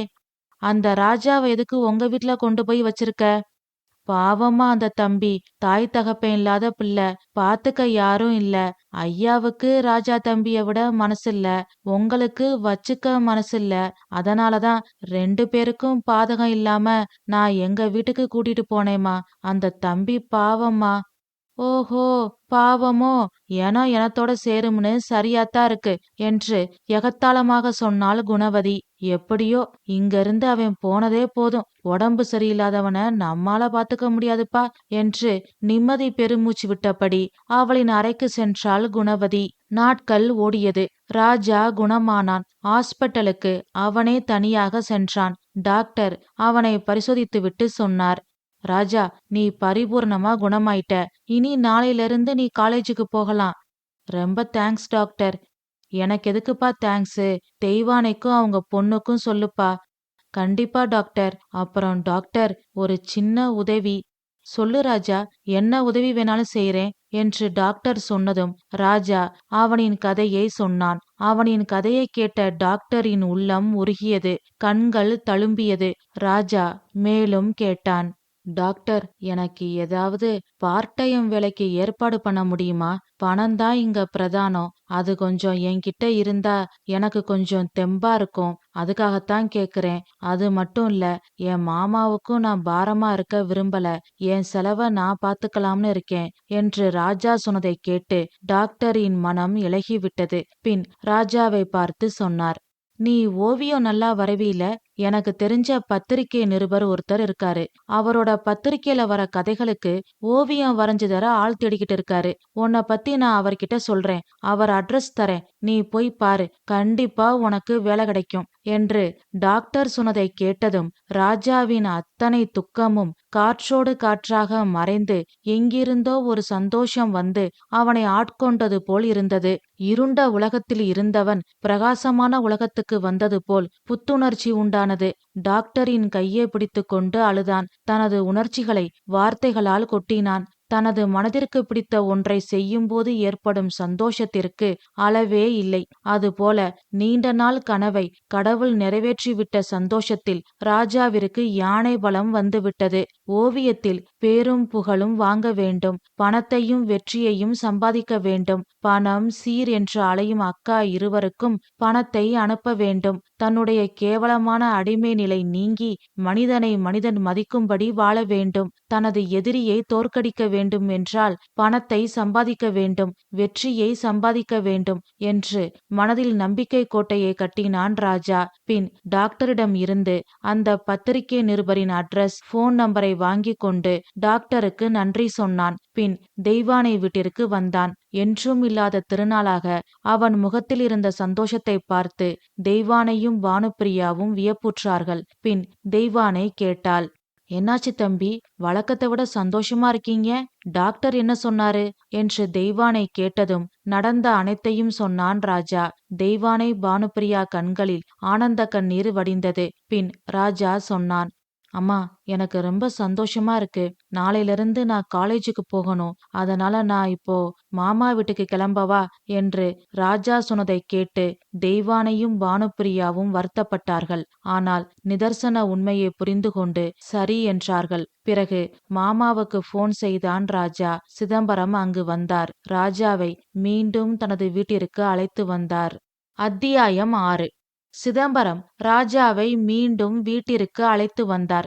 குணவதி ஹாலில் உட்கார்ந்து டிவி பார்த்து கொண்டு இருந்தாள். ராஜாவை பார்த்ததும் முகத்தை திருப்பிக் கொண்டாள். வா ராஜா, எப்படி இருக்க என்று ஒரு வார்த்தை கூட கேட்கவில்லை. தெய்வானை வீட்டிற்குத்தான் போய் ராஜாவை பார்க்கவில்லை. குறைந்தபட்சம் தன் வீட்டிற்கு வந்த பிறகாவது நலம் விசாரிக்கலாம் இல்லையா? ஆனால் குணவதி விசாரிக்கவில்லை. மும்மரமாக டிவி பார்த்து கொண்டு இருந்தாள். சிதம்பரம் சொன்னார், குணா, ராஜா இப்போ நல்லாயிட்டான். எல்லாம் கடவுள் அருள். தெய்வான ரூபத்துல அந்த அம்பிகையே வந்து நம்ம ராஜாவை காப்பாத்திட்டா. அது போதும் என்று சிதம்பரம் சொன்னதும் குணவதி கொஞ்சம் கூட தயங்காமல் சொன்னாள், கடவுள் இப்படித்தான். என் பெரியப்பா மக கோடீஸ்வரி, தங்கமானவ. ஆனா அவளுக்கு இந்த உலகத்துல இடமில்லாம போச்சு. நேத்து இறந்து போயிட்டான்னு இப்பதான் போன் வந்துச்சு. ஆனா உங்க தங்கச்சி மகை மாதிரி சோத்துக்கு வீடு வீடா அலையறவங்களுக்கெல்லாம் ஒன்னும் ஆகாது. ஆயுள் கெட்டி என்று ஆங்காரமாக குணவதி சொன்னதை கேட்டு சிதம்பரத்திற்கு சில கணங்கள் மூச்சே நின்று போனது போல் இருந்தது. சிதம்பரத்துக்கே இப்படி என்றால் ராஜாவிற்கு எப்படி இருந்திருக்கும் என்று சொல்ல வேண்டுமா என்ன? சிதம்பரம் அமைதியாக ராஜாவை பார்த்தார். ராஜாவிற்கு இந்த வார்த்தைகள் எல்லாம் ஒன்றும் புதியதில்லை. அவன் அக்கா பாமா வீட்டில் அக்காவின் கணவர் வீட்டு ஆட்கள் பேசாத பேச்சா, இப்பொழுது மாமா வீட்டில் நித்தம் நித்தம் அத்தை பேசாத பேச்சா? அவனுக்கு எல்லாம் பழகி போன ஒன்றுதான். அவன் உள்ளத்தில் இப்பொழுது இருப்பதெல்லாம் அந்த பத்திரிகை நிருபரை பார்க்க வேண்டும் என்ற எண்ணம் ஒன்று மட்டும்தான். ஓவியத்தில் பேரும் புகழும் சம்பாதிக்க வேண்டும், பணம் நிறைய சம்பாதிக்க வேண்டும். பணம் இருந்தால் போதும், இந்த அவமானத்திற்கு முற்றுப்புள்ளி வைத்து விடலாம் என்று உறுதியான முடிவுக்கு அவன் என்றோ வந்துவிட்டான். அதனால் அனைத்தையும் பல்லை கடித்து கொண்டு பொறுத்து கொண்டான். கல்லூரிக்கு சென்றான். ஓவியத்தில் கவனம் செலுத்தினான். டாக்டர் கொடுத்த அட்ரஸில் போய் பத்திரிகை நிருபரை பார்த்தான். வேலை கிடைத்தது. பத்திரிகை, வார இதழ்கள், மாத இதழ்களில் வரும் கதைகளுக்கு ஓவியம் வரைய ஆரம்பித்தான். முதல் மாதம் சம்பளம் வாங்கினான். பத்திரிகை நிறுவனத்தில் இருந்து நேரே ஹாஸ்பிட்டல் சென்றான். டாக்டரிடம் தனது முதல் மாத சம்பளத்தை கொடுத்து அவர் காலில் விழுந்து ஆசீர்வாதம் வாங்கினான். அங்கிருந்து மாமாவின் நகை கடைக்கு சென்றான். அவரிடம் சம்பள பணத்தை கொடுத்து ஆசீர்வாதம் வாங்கினான். சிதம்பரம் கண்களில் ஆனந்த கண்ணீர் வடிந்தது. பின் அந்த பணத்தில் இருந்து சிறிதளவு எடுத்து அக்கா இருவருக்கும் அனுப்பி வைத்தான். கூடவே 4 வரியில் ஒரு லெட்டர் எழுதி அனுப்பினான். அன்புள்ள அக்காவிற்கு, நலம் நலமறிய ஆவல். என்னால் முடிந்த பணத்தை உங்களுக்கு அனுப்பியுள்ளேன். பெரும் மனதோடு இதனை சீராக நினைத்து ஏற்றுக்கொள்ளவும் என்று கடிதம் எழுதி அனுப்பிவிட்டு வீட்டிற்கு வந்தான். அங்கு வீட்டில் சோமுவும் குணவதியும் பேசிக்கொண்டு இருந்தார்கள். அம்மா, இந்த பத்திரிக்கையில வந்த ஓவியத்தை பாரேன், நல்லா இருக்குல்ல என்று சொல்லி ஒரு ஓவியத்தை குணவதியிடம் காட்டினான் சோமு. ஆமா சோமு, நல்லா இருக்கு. யாரு வரைஞ்சதுன்னு தெரியுமா? தெரியலமா, 6ன்னு கையெழுத்து போட்டிருக்கு. யாருன்னு தெரியல. ஓ சரி, இந்த மாதிரி உனக்கு ஓவியம் வரைய தெரியுமா சோமு? என்னம்மா இப்படி கேட்டுட்ட? நான் சூப்பரா வரைவேன். அப்போ இந்த மாதிரி பத்திரிக்கை ஆபீஸுக்கு போய் ஓவியம் வரைகிற வேலை இருக்கான்னு கேட்டுப்பாரு. படிச்சுக்கிட்டே வேலை பார்க்கலாம்ல. ஐயோ அம்மா, நீ இப்பதான் சொல்ற. நான் எப்பவோ இத ஆரம்பிச்சிட்டேன். இதோ இந்த பத்திரிக்கையில கூட ஓவியம் வரைய ஆள் தேவைன்னு விளம்பரம் போட்டிருந்தாங்க. நானும் அப்ளை பண்ணியிருந்தேன். என் ஓவியங்களை அனுப்பி வச்சிருந்தேன். ஆனா திருப்பி அனுப்பிச்சிட்டாங்க. வேற யாரோ வேலைக்கு சேர்ந்துட்டாங்க போல. சரி, அப்போ நீ வேற பத்திரிக்கை ஆபீஸ்ல முயற்சி பண்ணி பாரு என்று குணவதி சொல்லிக் கொண்டிருக்கும்போது ராஜா சந்தோஷமாக வந்தான். குணவதி காலில் விழுந்தான். பின் சொன்னான், அத்த, எனக்கு ஒரு பத்திரிக்கையில ஓவியம் வரைகிற வேலை கிடைச்சிருக்கு. நீங்களும் மாமாவும் இல்லைனா நான் இந்நேரம் இருக்க கூட இடமில்லாம ரோட்ல இருந்திருப்பேன். உங்களுக்கு நான் என்னைக்கும் நன்றி உள்ளவனா இருப்பேன். இந்தாங்க அத்த, என்னோட முதல் மாச சம்பளம் என்று சொல்லி தன் செலவுக்கு போக மீதி பணத்தை குணவதியிடம் கொடுத்தான் ராஜா. பணத்தை பார்த்ததும் குணவதிக்கு சந்தோஷமாக இருந்தது. அப்பொழுது சோமு கேட்டான், எந்த பத்திரிக்கையில வேலை பாக்குற என்று சோமு கேட்டதும் அவன் கையிலிருந்த பத்திரிக்கையை பார்த்தான் ராஜா. பின் சொன்னான், இதே பத்திரிக்கை தான், இது நான் வரைஞ்ச ஓவியம்தான், நல்லா இருக்கா என்று கேட்டான் ராஜா. அதுவரை சந்தோஷத்தில் இருந்த குணவதியின் உள்ளத்தில் பொறாமை தீ பொங்கியது. சோமுவின் முகம் சட்டென்று மாறியது. இது இவன் வரைஞ்ச படமா? இவனா இவ்வளவு நல்லா வரையறான்? இவன் வரைஞ்ச படத்தையா நாங்க புகழ்ந்து பேசணும்? இவனுக்கா இத்தனை பேரும் புகழும்? இவன்தானா என்ற பேர்ல ஓவியம் வரையறவன் என்று குணவதியும் சோமுவும் அதிர்ச்சி கலந்த வருத்தத்தில் நின்றார்கள். தனது மகனுக்கு போட்டியாக இவனா? இவனா என் பிள்ளையின் வேலையை கெடுத்தது? இவனுக்கு வேலை கொடுக்கத்தான் அந்த பத்திரிகை நிறுவனம் என் மகன் வரைந்த ஓவியத்தை திருப்பி அனுப்பிவிட்டார்கள் என்ற கேள்விகள் குணவதியின் உள்ளத்தில் சூறாவளியை உண்டாக்கிவிட்டது. அதனால் ராஜாவை பார்த்து கேட்டாள், ஏண்டா, எத்தனை நாளா இந்த திட்டம்? உண்ட வீட்டுக்கு ரெண்டகம் பண்றியே, நீ நல்லா இருப்பியா? என் மகன் சோமுவுக்கு நீ போட்டியா? அவனை முன்னேற விடாம தடுக்கத்தானே நீ இப்படி ஒரு காரியம் செஞ்சிருக்க என்று எரிமலையாக வெடித்தாள் குணவதி. ராஜாவிற்கு ஒன்றும் புரியவில்லை. திருத்திருவென்று முழித்தான். பின் கேட்டான், அத்த, என்ன சொல்றீங்க? எனக்கு ஒண்ணுமே புரியலையே. நடிக்காத. என் மகன் சோமுவும் இதே பத்திரிக்கைக்கு வேலை கேட்டு அப்ளை பண்ணியிருக்கான். ஆனா என் மகனுக்கு கிடைக்காம அந்த வேலை உனக்கு கிடைச்சிருக்குன்னா என்ன அர்த்தம்? நீதான் வேணும்னே ஏதோ சதி பண்ணிருக்க. நல்லாரு என்று சாபம் கொடுக்காத குறையாக சொல்லிவிட்டு முகத்தை திருப்பிக் கொண்டு பணத்தோடு உள்ளே சென்று விட்டாள் குணவதி. ராஜா மேல் எவ்வளவு கோபம் இருந்தாலும் அவன் சம்பள பணத்தை மட்டும் திருப்பி கொடுக்கவில்லை. பத்திரமாக எடுத்துக்கொண்டு உள்ளே போய்விட்டாள். சோமுவும் இதே பத்திரிக்கையில வேலைக்கு முயற்சி செய்திருந்தானா? எனக்கு தெரியாதே.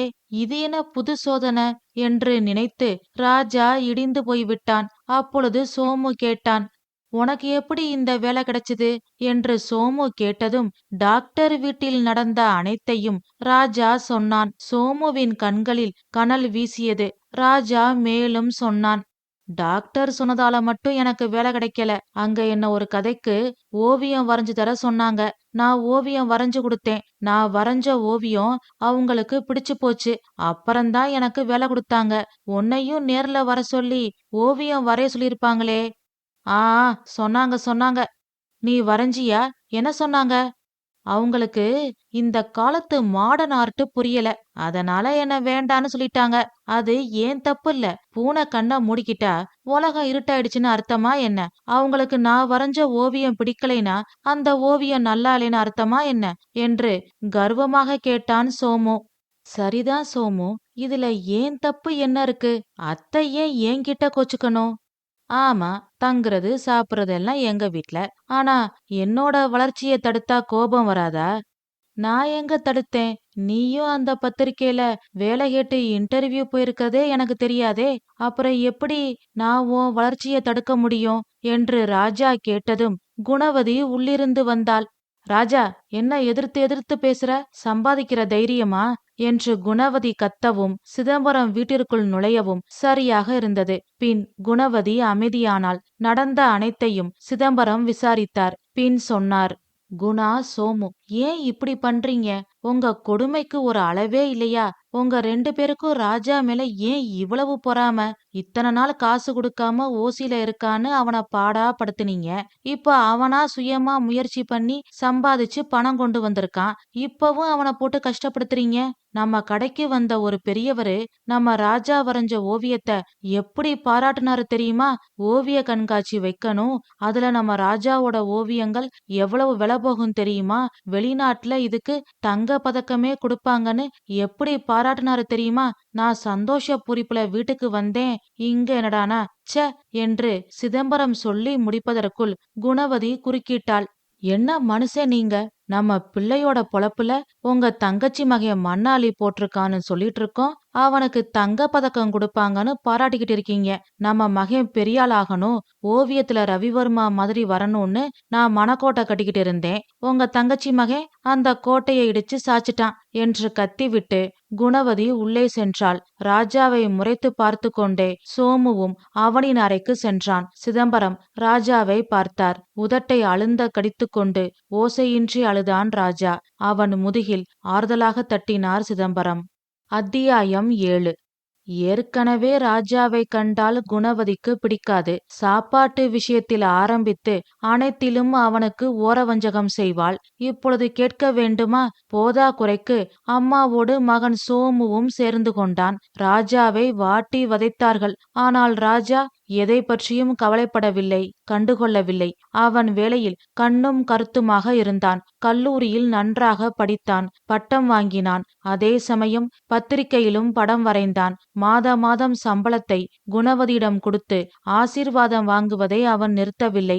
அப்பொழுது அரசாங்கம் ஒரு ஓவிய போட்டியை நடத்த திட்டமிட்டது. அதில் கலந்து கொண்டு வெற்றி பெறுபவர்களுக்கு 1,00,000 பரிசு என்று அறிவித்திருந்தது. பல்லாயிரக்கணக்கான ஓவியர்கள் அதில் கலந்து கொண்டார்கள். ராஜாவும் சோமுவும் கூட கலந்து கொண்டார்கள். ராஜாவின் ஓவியத்தை பத்திரிகையில் பார்த்த நிறைய பேர் ராஜாதான் வெற்றி பெறுவான் என்று உறுதியாக சொன்னதை கேட்டு சோமுவின் பொறாமை தீ கொழுந்துவிட்டு எரிய ஆரம்பித்தது. சிதம்பரம் தொழில் விஷயமாக வெளியூர் சென்றிருந்தார். அவர் திரும்பி வர 1 வாரம் ஆகும். அவர் ஊருக்கு கிளம்பும் போது ராஜாவை தனியாக பார்த்து சொன்னார். ராஜா, கண்டிப்பா பரிசு உனக்கு தான் கிடைக்கும். என் தங்கச்சியோட ஆசீர்வாதம் உனக்கு துணையா இருக்கும். பயப்படாம இரு. எதனாலும் எனக்கு போன் பண்ணு என்று சொல்லிவிட்டு சிதம்பரம் ஊருக்கு கிளம்பினார். போட்டியின் முடிவு நாள். எங்கு பொறாமை இருக்கிறதோ அங்கு வெற்றி இருக்காது என்பது சோமு விஷயத்தில் உண்மையானது. அந்த ஓவிய போட்டியில் சோமு தோற்றுவிட்டான். ராஜாவிற்கு முதல் பரிசு கிடைத்தது. அற்புதமான புகழ் உரைகளுடன் ராஜாவின் புகைப்படத்தை போட்டு முதல் பரிசு என்று முதல் பக்கத்தில் தலைப்புச் செய்தியில் வந்திருந்தது. ஓவிய கலைஞர்கள், பெரிய அறிஞர்கள், தலைவர்கள் என்று எல்லோரும் ராஜாவை பாராட்டி பேசினார்கள். அன்று உடல்நிலை சரியில்லாமல் போகும்போது இந்த உயிர் போய்விடக்கூடாதா என்று சிந்தித்ததை பற்றி ராஜா நினைத்து பார்த்தான். வாழ்க்கை என்னும் புத்தகத்தில் ஒரு பக்கம் நன்றாக இல்லையே என்பதற்காக ஒட்டுமொத்த புத்தகத்தையும் தூக்கி போடுவது சரியில்லை என்ற உண்மையை ராஜா புரிந்து கொண்டான். இதற்கெல்லாம் காரணம் தெய்வானையும் அவளின் மகள் பானுப்பிரியாவும் டாக்டரும் தான் என்று நினைத்து ஆனந்தப்பட்டான். தெய்வானை அன்று வேலைக்கு வரவில்லை. தெய்வானையை நேரில் பார்த்து தனது வெற்றியை சொல்லி சந்தோஷப்பட வேண்டும் என்று முடிவு செய்து ஸ்வீட் பாக்ஸோடு தெய்வானை வீட்டிற்கு சென்றான். வெற்றி பெற்றதை சொல்லி தெய்வானைக்கும் பானுப்பிரியாவிற்கும் ஸ்வீட் கொடுத்தான். தெய்வானையின் உள்ளத்தில் சந்தோஷ கடல் தத்தளித்தது. பானுப்பிரியா கண்களில் இருந்து ஆனந்த கண்ணீர் வடிந்தது. பின் அங்கிருந்து கிளம்பி ஹாஸ்பிட்டலுக்கு சென்றான். டாக்டரை சந்தித்தான். வெற்றி பெற்றதை சொல்லி ஸ்வீட் கொடுத்தான். பின் கல்லூரியில் அவனுக்கு ஓவிய ஆசிரியராக இருந்த அனைவருக்கும் நேரில் சென்று நன்றி தெரிவித்தான். அங்கு வீட்டில் சோமு ஒரு கலவரத்தையே நடத்திவிட்டான். நான் தோற்றுவிட்டேன். அந்த ராஜா இருக்கிற வரைக்கும் நான் வெற்றி பெற முடியாது. அவன் என்னை வாழ விடமாட்டான். அவன் என்னை ஜெயிக்க விடமாட்டான். இனி நான் வாழ மாட்டேன் என்று சொல்லி கலட்டா பண்ணி கொண்டு இருந்தான். அவனை சமாதானப்படுத்தி குணவதி சொன்னாள். இனிமேல் ராஜா வரையமாட்டான். நீ நிம்மதியா இரு என்று சொன்ன அம்மாவை ஆச்சரியமாக பார்த்தான் சோமு. பின் அமைதியாக படுத்தான்.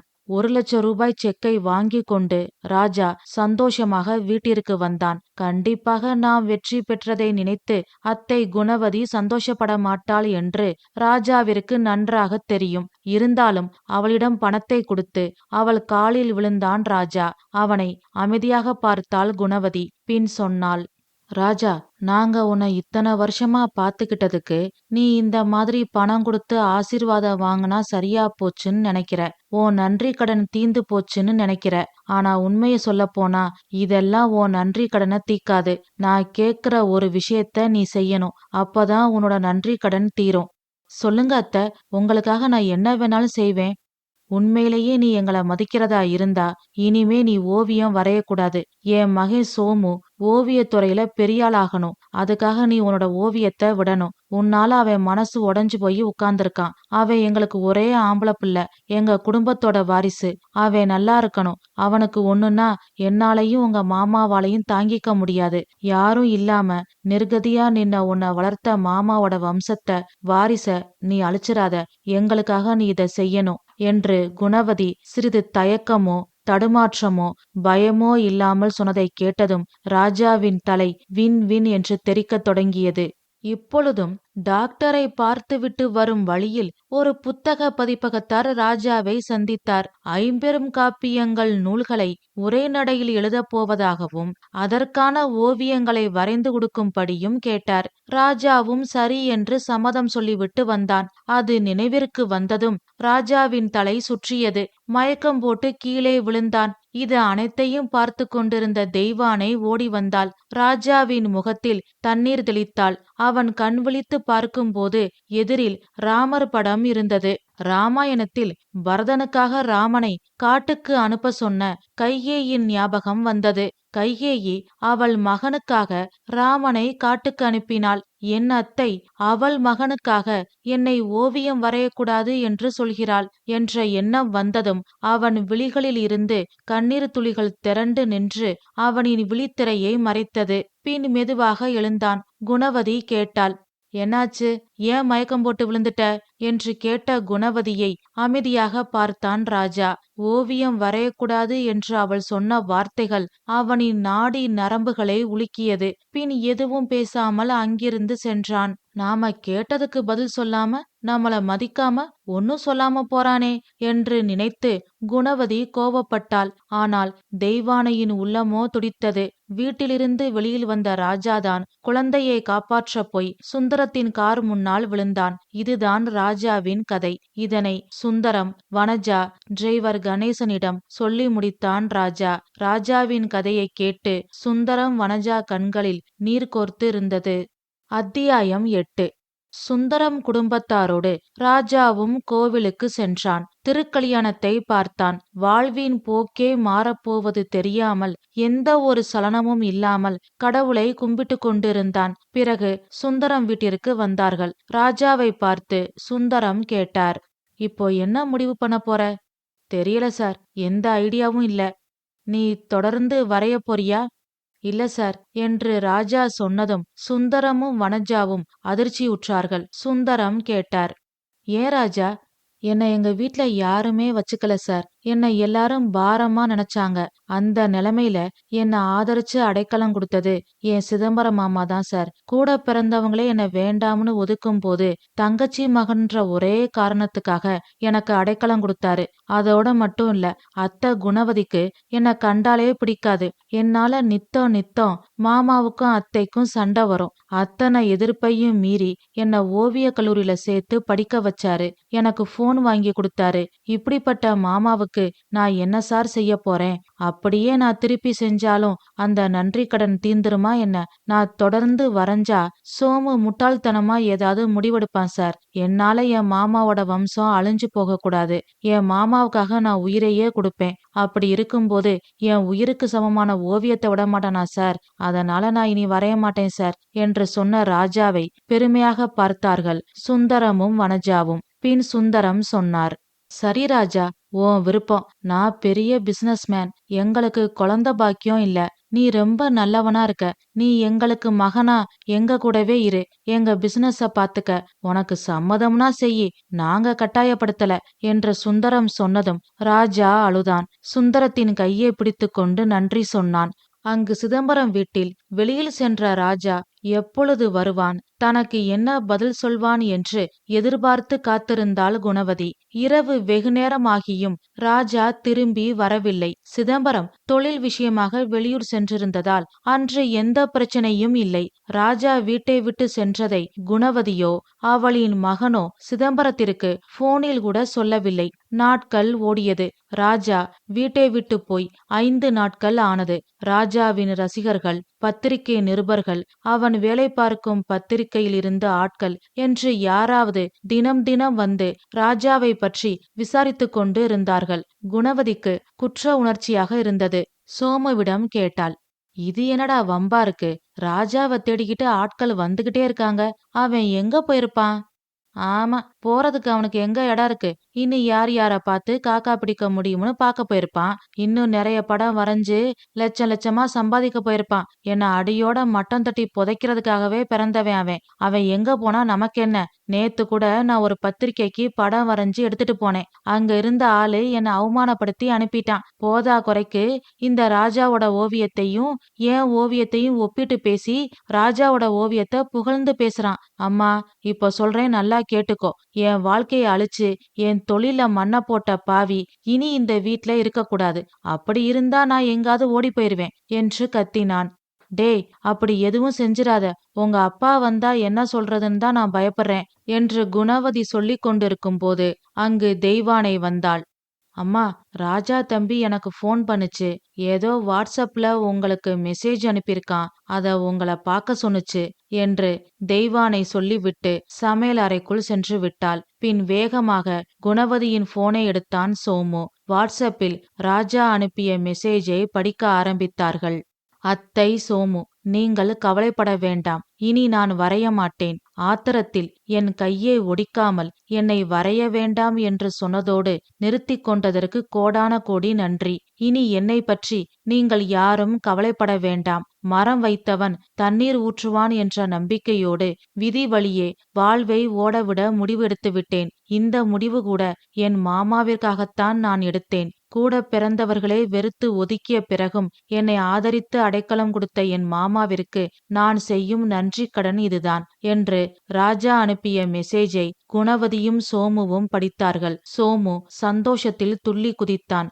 குணவதி கலக்கமுற்றாள். சோமுவை பார்த்து கேட்டாள், டேய் சோமு, என்னடா இது? நீ சந்தோஷப்படுற?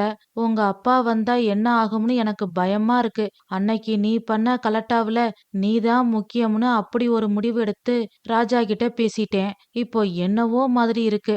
சரிதான் போம்மா, என்னவோ மாதிரி இருக்கான். சும்மா இருமா. எனக்கு போட்டியா இருக்கிறது தப்புன்னு புரிஞ்சுக்கிட்டு அவனே விலகி போயிட்டான். அப்பா வந்தா நான் எப்படி சொல்லணுமோ அப்படி சொல்லிக்கிறேன் என்று சொல்லிவிட்டு சோமு உள்ளே சென்று விட்டான். நாளாக நாளாக ராஜாவை காணவில்லை என்ற செய்தி காட்டுத்தீ போல் பரவியது. ஊரிலிருந்து சிதம்பரம் வந்தார். சிதம்பரம் வந்ததும் குணவதியும் சோமுவும் திரு திருவென்று முழித்தார்கள். பின் சோமு பேச ஆரம்பித்தான். அப்பா, இந்த ராஜா நம்ம வீட்டை விட்டு ஓடி போயிட்டான். 1,00,000 பணத்தை முழுசா பார்த்ததும் அவனுக்கு தலகால் புரியல. அதான் நன்றி மறந்துட்டு நம்ம கிட்ட ஒரு வார்த்தை கூட சொல்லாம வீட்டை விட்டு ஓடி போயிட்டான் என்று சோமு சொன்னதும் அவனை ஓங்கி ஒரு அறை அறைந்தார் சிதம்பரம். பின் சொன்னார், சி, வாய மூடு. ஆத்தாளும் மகனும் என்ன பேசுனீங்க, என்ன பண்ணீங்க எல்லாம் எனக்கு தெரியும். பொறாம பிடிச்ச ஜென்மங்களா என்று சிதம்பரம் சொன்னதும் குணவதியும் சோமுவும் தெய்வானையே பார்த்தார்கள். அவள் பேசாமல் தலைகுனிந்து நின்று கொண்டிருந்தாள். அவள்தான் காரணம் என்று இவர்கள் புரிந்து கொண்டார்கள். அப்பா என்று சோமு கத்தினான். என்னடா கத்துற? ராஜா வரையலைனா நீ ஜெயிச்சிருவியா? முட்டாள். திறமை ஓங்கிட்ட இருக்கணும். திறமை இருந்தா எத்தனை பிரச்சனைகள், தடைகள், போட்டிகள் வந்தாலும் ஜெயிக்க முடியும். ஆனா திறமை இல்லைனா ஒன்னும் பண்ண முடியாது. உன்னோட திறமைய வளர்த்துக்க நீ என்ன முயற்சி பண்ணிருக்க என்று சிதம்பரம் கேட்டதும் சோமு அமைதியாக நின்றான். சிதம்பரம் மேலும் சொன்னார், உன்னோட திறமைய வளர்த்துக்க நீ ஒரு முயற்சியும் செய்யல. ஆனா ராஜாவை பார்த்து பொறாமப்பட்ட, அவனை அழிக்க நினைச்ச, அவனை அழிக்கிறதுக்கு மணிக்கணக்கா யோசிச்ச. அதுக்கு பதிலா உன் திறமைய வளர்த்துக்க முயற்சி பண்ணிருந்தா கூட நீ ஜெயிச்சிருப்ப என்று சோமுவை பார்த்து சொல்லிவிட்டு குணவதியை பார்த்து சொன்னார் சிதம்பரம்.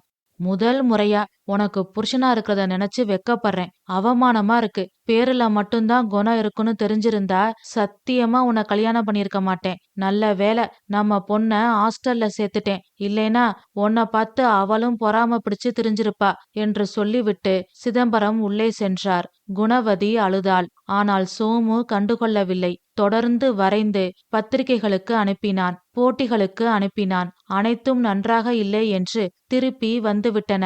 இனிமேல் இப்படி மட்டமான படத்தை அனுப்பி எங்கள் நேரத்தை வீணடிக்க வேண்டாம் என்று தாழ்மையோடு கேட்டுக்கொள்கிறோம் என்று கடிதமும் எழுதி அனுப்பினார்கள். இப்பொழுது கூட சோமு திருந்தவில்லை. மாறாக ராஜா மேல் இருக்கும் பொறாமை தீ இன்னும் தீவிரமாக பரவியது. அத்தியாயம் 9.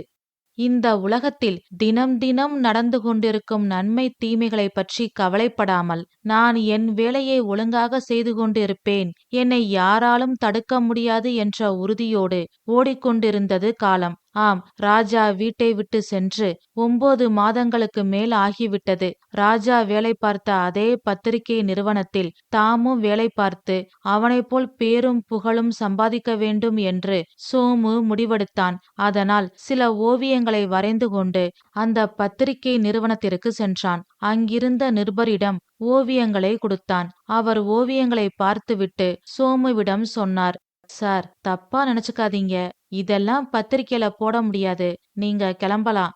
ஏன் சார், நல்லாத்தானே இருக்கு. நல்லா இருக்கா சார்? ஓவியத்தை பத்தி உங்களுக்கு என்ன தெரியும்? ராஜான்னு ஒருத்தர் இருந்தாரு, அவரை மாதிரி யாராலையும் வரைய முடியாது.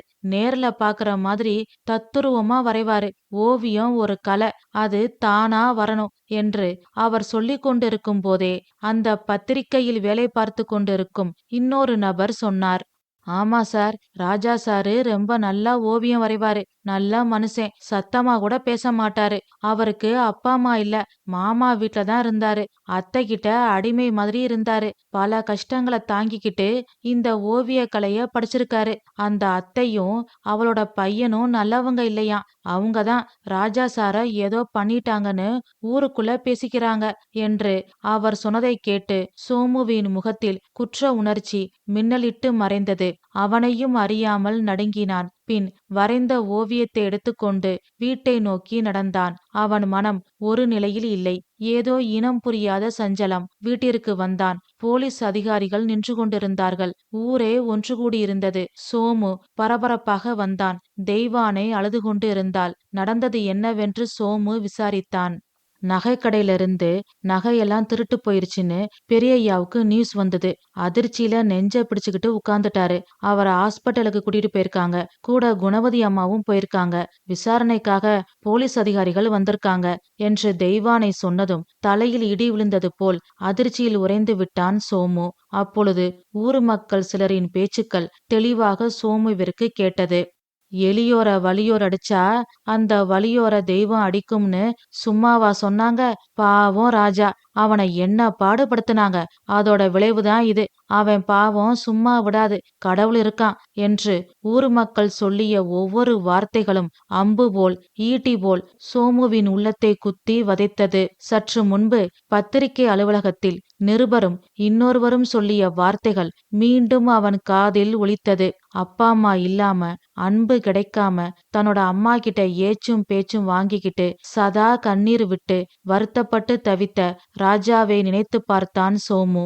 அவனுக்கு செய்த பாவம்தான் நம் குடும்பத்தை இப்படி ஆட்டி வைக்கிறது என்று நினைத்து அழுதான். ராஜா எவ்வளவு பொறுமைசாலி, இவ்வளவு கஷ்டங்களையும் தாங்கிக்கிட்டு படிச்சு ஓவிய கலையில முன்னுக்கு வந்து அது மூலம் கிடைச்ச பணத்தையும் தனக்கு இருக்க இடம் கொடுத்தாங்கன்ற ஒரே காரணத்துக்காக அம்மா கிட்ட கொடுத்து ஆசிர்வாதம் வாங்கின அந்த உயர்ந்த உள்ளத்துக்கு முன்னாடி நான் எவ்வளவு கீழ்த்தரமானவன் என்று நினைத்து அழுதான். அப்பா எவ்வளவோ எடுத்து சொல்லியும் நானும் அம்மாவும் கேட்கல. நாங்க செஞ்ச தப்புதான் இன்னைக்கு அப்பாவை இந்த கதிக்கு ஆளாக்கியிருக்கு. அப்பாவுக்கு ஏதாவது ஒண்ணுனா எங்க கதி, என் தங்கச்சியோட கதி என்று நினைக்கும் போதே அவனின் ஈரக்குலை நடுங்கியது. வேகமாக எழுந்து ஹாஸ்பிட்டலுக்கு ஓடினான். அப்பொழுதுதான் சிதம்பரம் கண்விழித்திருந்தார். தகவல் தெரிந்ததும் கல்லூரியில் படித்து கொண்டிருந்த சங்கீதா வந்து விட்டாள். குணவதியும் சோமுவும் அழுதார்கள். மன்னிப்பு கேட்டார்கள்.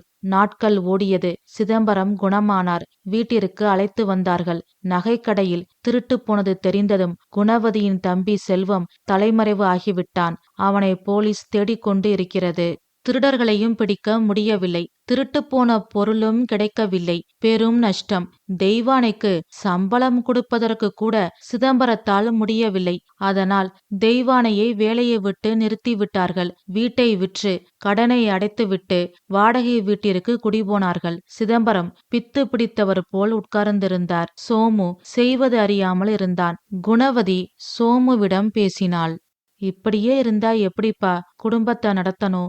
உன் தங்கச்சிக்கு கல்யாணம் பண்ணணும். எங்கேயாவது வேலைக்கு போப்பா என்று குணவதி சொன்னதும் சோமு வேலை தேடி கிளம்பினான். அப்பொழுது அங்கு புதிதாக திறந்திருக்கும் கம்பெனியில் மார்க்கெட்டிங் பிரிவிற்கு வேலைக்கு ஆட்கள் தேவை என்று போர்டு தொங்கிக் கொண்டிருந்தது.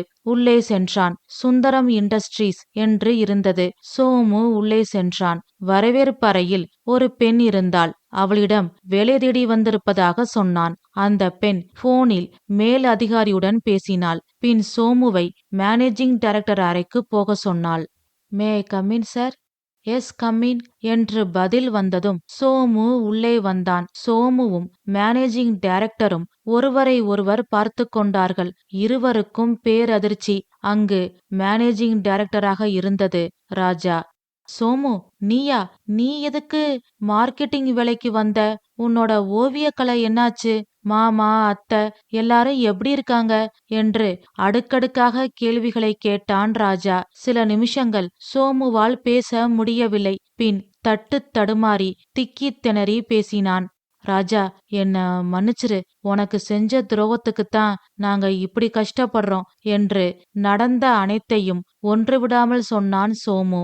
அதனை கேட்ட ராஜாவின் கண்கள் கலங்கியது. பின் அவனுக்கு ஆறுதல் கூறி அவனோடு அவன் வீட்டிற்கு சென்றான் ராஜா. அத்தியாயம் 10. சிதம்பரம் சாய்வு நாற்காலியில் கண்களை மூடி சாய்ந்திருந்தார். குணவதி காய்கறிகளை நறுக்கிக் கொண்டு இருந்தாள். சங்கீதா சமையல் செய்து கொண்டு இருந்தாள். அம்மா, இங்க பாரு யாரு வந்திருக்காங்கன்னு என்று சொல்லிக்கொண்டே ராஜாவை அழைத்து வந்தான் சோமு. ராஜாவை பார்த்ததும் குணவதி பேச வார்த்தை வராமல் தவித்தாள். மாமா சிதம்பரத்தின் அருகில் போய் ராஜா உட்கார்ந்தான். மாமா, எப்படி இருக்கீங்க என்று குரல் கேட்டு சிதம்பரம் கண் விழித்து பார்த்தார். பேச முடியாமல் அழுதார். குணவதியும் அழுதாள். பின் ராஜாவின் கையை பிடித்து கொண்டு சொன்னாள். ராஜா, என்ன மன்னிச்சிரு. உனக்கு நான் பண்ண கொடுமைக்கெல்லாம் அனுபவிச்சிட்டேன். என்ன மன்னிச்சிட்டேன்னு சொல்லு என்று சொல்லி அழுதாள். பின் ராஜா சொன்னான். அத்தை, வருத்தப்படாதீங்க. என்ன திட்ட கண்டிக்க உங்களுக்கு எல்லா உரிமையும் இருக்கு என்று சொன்ன ராஜாவை கட்டி பிடித்து கொண்டார் சிதம்பரம். பின் கேட்டார். இவ்வளவு நாள் எங்க இருந்த என்று சிதம்பரம் கேட்டதும் ராஜா நடந்த அனைத்தையும் சொன்னான். சுந்தரம் இண்டஸ்ட்ரீஸ்க்கு இப்போ நான் தான் மேனேஜிங் டைரக்டர் என்று ராஜா சொல்லி கொண்டிருக்கும் போது சங்கீதா வெட்கத்தோடு காஃபி கொண்டு வந்து கொடுத்தாள். ராஜா சிரித்துக்கொண்டே காஃபியை எடுத்து குடித்தான். பின் சிதம்பரத்திற்கு பணம் கொடுத்தான். சிதம்பரம் தயங்கினார். ராஜா சொன்னான். மாமா, இனி நீங்க கஷ்டப்பட வேண்டாம். நானும் உங்க பையன் மாதிரிதான். மகன் கொடுத்தா அப்பா தாராளமா வாங்கிக்கலாம் என்று சொன்னதும் சிதம்பரம் அழுதார். பணத்தை வாங்கி கொண்டார். பின் கொஞ்ச நேரம் பேசிக்கொண்டு இருந்து விட்டு ராஜா கிளம்ப போனான். அப்பொழுது அவனின் போன் நம்பர், வீட்டு அட்ரஸை கொடுத்தான். பின் சொன்னான். எல்லாரும் கண்டிப்பா வீட்டுக்கு வாங்க. என்னால முடிஞ்ச உதவிய நான் உங்களுக்கு கண்டிப்பா செய்றேன் என்று சொல்லிவிட்டு ராஜா அங்கிருந்து கிளம்பினான். இனி கேட்க வேண்டுமா? ராஜா நன்றாக இருக்கும் விஷயத்தை ராஜாவின் அக்காக்களுக்கு மாமா சிதம்பரம் தெரியப்படுத்தினார். பின் ஒரு ஞாயிற்றுக்கிழமை ராஜா வீட்டில் எல்லோரும் ஒன்று கூடி விட்டார்கள். பாமா அக்கா குடும்பம், ருக்மணி அக்கா குடும்பம், சிதம்பரம் குடும்பம் என்று எல்லோரும் ஒன்று கூடி விட்டார்கள். தம்பி, கண்ணா, எங்க வீட்டுக்கு வா என்று அக்காக்கள் இருவரும் மாறி மாறி அழைத்தார்கள். ராஜாவிற்கு வியப்பாக இருந்தது. நான் பணம் இல்லாத ஏழையா இருந்த போது யாரும் வரல. என்ன உறவுன்னு சொல்லிக்க கூட வெக்கப்பட்டாங்க. ஆனா இன்னைக்கு என் பணத்தையும் பதவியையும் பார்த்து என்ன பாராட்டி சீராட்டி பேசுறாங்க. என்ன உலகம் இது என்று தனக்குள் வியப்புற்றான். பின் உள்ளே சென்றான். செக் புக் எடுத்து வந்தான். அதில் ஒரு குறிப்பிட்ட தொகையை எழுதி கையெழுத்து போட்டு அக்காக்கள் இருவரிடமும் கொடுத்தான். பின் சொன்னான். அக்கா, 2 பேரும் என்ன தப்பா நினைக்காதீங்க. உங்களுக்கு வேண்டியது பணம்தான், நான் இல்ல. அதான் அந்த பணத்தை எழுதி கையெழுத்து போட்டு கொடுத்துட்டேன். இத பிறந்த வீட்டு சீரா வச்சுக்கோங்க. அன்னைக்கு திக்கற்ற நிலையில இருந்தேன். என்ன உங்க தம்பின்னு சொல்லிக்க கூட வெக்கப்பட்டீங்க. பெரிய அக்கா வீட்டை விட்டே போக சொன்னா. சின்ன அக்காவுக்கு என் கூட போன்ல பேச கூட நேரம் இல்ல. ஆனா இன்னைக்கு வந்து மணிக்கணக்கா பேசிக்கிட்டு இருக்கீங்க. அன்னைக்கு வாழ வழி தெரியாம தவிச்ச அதே ராஜா தான் நான். இன்னைக்கு எனக்கு புதுசா எதுவும் கொம்பு முளைக்கல. நீங்க மதிப்பு கொடுக்கறது பாசத்துக்கு இல்ல, பணத்துக்கு தான். அதனால இதை எடுத்துக்கிட்டு நீங்க கிளம்பலாம் என்று தெளிவாக உறுதியாக சொன்னான் ராஜா. பாமா ருக்மணி குடும்பத்தாரின் உள்ளம் குற்ற உணர்ச்சியால் தவித்தது. பின் குணவதி சொன்னாள், சரியா சொன்னா ராஜா. அன்னைக்கு உன்னை நிர்கதியா விட்டவங்க தானே இவங்க எல்லாம். சரி, அத விடு. நாங்க உன் கல்யாண விஷயமா முடிவு பண்ணிருக்கோம். எங்க பொண்ணு சங்கீதாவ உனக்கு கல்யாணம் பண்ணி வைக்க நாங்க ஆசைப்படுறோம். நீ என்ன சொல்ற என்று குணவதி கேட்டதும் ராஜாவிற்கு மேலும் ஆச்சரியமாக இருந்தது. நான் சொல்றேன்னு தப்பா நினைக்காத. உன் மகளை இவனுக்கு கட்டி வைக்கிறத விட கல்யாணமே பண்ணாம உன் வீட்டோடவே வச்சுக்கலாம் என்று எதிர் வீட்டு மேகலாவிடம் சொன்ன குணவதி அத்தையா இது என்று ராஜாவிற்கு வியப்பாக இருந்தது. அப்பொழுது சுந்தரம், வனஜா, தெய்வானை, அவள் பெண் பானுப்பிரியா வந்தார்கள். பானுப்பிரியா 3 மாதம் கர்ப்பமாக இருந்தாள். சுந்தரத்தையும் வனஜாவையும் எல்லோருக்கும் அறிமுகம் செய்து வைத்தான் ராஜா. பின் குணவதி தெய்வானையை பார்த்து கேட்டாள், தெய்வான, எப்படி இருக்க? உன் பொண்ணுதானே? கல்யாணம் பண்ணிட்ட போல. மாப்பிள என்ன பண்றாரு என்று குணவதி கேட்டதும் தெய்வானை சிரித்து கொண்டே சொன்னாள், உங்க கூட பேசிக்கிட்டு இருக்காருமா என்று தெய்வானை சொன்னதை கேட்டு எல்லோருக்கும் அதிர்ச்சியாக இருந்தது. ராஜா சிரித்து கொண்டே சொன்னான், அத்தை, பானுப்பிரியாவோட புருஷன் நான் தான். அன்னைக்கு இருந்த அதே ராஜாதான் நான். நான் ஒன்னும் இல்லாத ஏழையா இருக்கும் போதே என்ன மனுஷனா மதிச்ச ஒரே ஆள் தெய்வான அம்மா தான். உங்க வீட்ல நான் அடிமையா இருந்த காலத்துல எனக்கு ஆறுதலா இருந்து நீங்க குடுக்க சொன்ன தண்ணி காப்பிய கொடுக்காம தன்னோட வீட்ல இருந்து எனக்காக பால் காப்பி போட்டு கொண்டு வந்து கொடுத்து எனக்கு உடம்பு சரியில்லாம போன போது என்ன பெத்த அம்மா மாதிரி காப்பாத்துன தெய்வான அம்மாவுக்கு நான் செய்த நன்றி கடன் இதுதான். என் பானுவை விட உயர்ந்தவ இந்த உலகத்துல யாருமே இல்ல. எங்களுக்கு கல்யாணம் பண்ணி வச்சதே சுந்தரம் அப்பாவும் வனஜா அம்மாவும் தான். கூட பிறந்த தம்பி பணம் இல்லாதவனா இருக்கும்போது மனுஷனா கூட மதிக்கல. அத்தையும் அப்படித்தான். பணம் வந்ததும் என தம்பின்னு உறவு முறை சொல்லிக்கிட்டு வந்து சிரிச்சு பேசுறீங்க. அத்தை என்னடானா அவங்க பொண்ண எனக்கு கட்டி வைக்கிறதா சொல்றாங்க. பணம் இல்லைன்னா ஒரு மாதிரியும் பணம் இருந்தா ஒரு மாதிரியும் என்ன பாக்குறீங்க. உங்க பாசம் அன்பு எல்லாம் பணத்தை வச்சுதான், என்ன வச்சு இல்ல. ஆனா அன்னைக்கும் இன்னைக்கும் என்னைக்கும் என்கிட்ட ஒரே மாதிரி நடந்துகிட்டது தெய்வான அம்மாதான். அதனாலதான் அவங்க எனக்கு உயர்வா தெரிஞ்சாங்க. நான் உடம்பு சரியில்லாம இருந்த போது என்ன கண்ணுக்குள்ள வச்சு பாத்துக்கிட்டது பானுதான். அதனாலதான் நான் விரும்பி அவளை கல்யாணம் பண்ணிக்கிட்டேன். என்ன பெத்தவங்க ஆசீர்வாதத்தால எங்களுக்கு குழந்தை பிறக்க போது.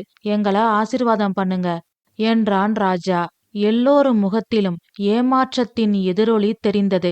ஆனால் சிதம்பரத்தின் உள்ளம் மட்டும் அபரிமிதமான ஆனந்தத்தை அடைந்து குதூகலித்தது. பின் ராஜாவையும் பானுப்பிரியாவையும் ஆசீர்வாதம் செய்தார். ஓ நல்ல மனசுக்கு எல்லாம் நல்லதா நடக்கும். நீங்க 2 பேரும் 100 வயசுக்கு நல்லா இருப்பீங்க. எல்லா செல்வமும் உங்களுக்கு கிடைக்கும் என்று மனதார ஆசீர்வாதம் செய்தார். அப்பொழுது சோமு சொன்னான், சபாஸ் ராஜா, நல்ல முடிவு, வாழ்த்துக்கள். எனக்காக ஒரே ஒரு உதவி. எனக்காக விட்ட ஓவியத்தை நீ மறுபடியும் வரையணும் ப்ளீஸ் என்று சோமு கேட்டதும் சிதம்பரமும் ராஜாவின் கையை பிடித்து கொண்டு சொன்னார், ஆமா ராஜா, எனக்காக நீ மறுபடியும் ஓவியம் வரையணும் என்று சிதம்பரம் சொன்னதும் ராஜா சுந்தரத்தையும் வனஜாவையும் பார்த்தான். இருவரும் சம்மதம் என்று கண்களால் சைகை காட்டினார்கள். பின் பானுப்பிரியாவை பார்த்தான். அவள் அவனின் டிராயிங் போர்டை எடுத்து தூசி தட்டி சுத்தம் செய்து கொண்டு இருந்தாள். ராஜா புன்னகையோடு சம்மதம் சொன்னான். மீண்டும் பத்திரிகையில் வார மாத இதழ்களில் 6 என்ற பெயரில் ராஜாவின் ஓவியம் வெளிவந்தது. பத்திரிகையில் வெளிவந்த தன் தங்கை மகன் ராஜாவின் ஓவியத்தை பார்த்து சிதம்பரம் ஆனந்த கண்ணீர் வடித்தார். உண்மையான திறமையை யாராலும் அழிக்க முடியாது என்ற உண்மையை சோமு புரிந்து கொண்டான். பணத்தை விட குணத்திற்கு மதிப்பு கொடுக்க வேண்டும் என்று குணவதியும் ராஜாவின் அக்கா இருவரும் புரிந்து கொண்டார்கள். கதை முடிவுற்றது. இது நான் எழுதின கதை. இந்த கதை உங்களுக்கு பிடிச்சிருக்கும்னு நம்புறேன். மீண்டும் அடுத்த கதையில் சந்திப்போம். நன்றி, வணக்கம்.